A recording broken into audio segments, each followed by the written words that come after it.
15 বছর হাল চাষ করলাম, বীজ দিলাম, ধান লাগাইলাম, ফসল কাটার সময় যদি মরুভূমি আসে কেমনটা লাগে?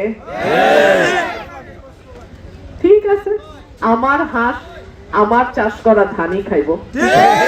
আসসালামু আলাইকুম রহমতুল্লাহ। ব্রাহ্মণবাড়িয়ার প্রার্থী রুমিন ফারহানা দীর্ঘ 16 বছর ধরে তিনি ধানের শীষ থেকে ধান সংগ্রহ করলেন। সেই ধান পর্যবেক্ষণ করে সেই ধান থেকে বীজ রোপণ করলেন। সেই বীজ থেকে ধান হলো। আর আজ সেই দীর্ঘ 16 বছর পর যখন রুমিন ফারহানা ধান কাটতে গেলেন, তখনই বিএনপির নেতারা তাকে ধান কাটতে দিল না। তাতে কোনো সমস্যা নাই। তিনি পরিকল্পনা করেছেন, তিনি এখন নিজে ধান না কাটলেও তিনি হাঁস পালবেন।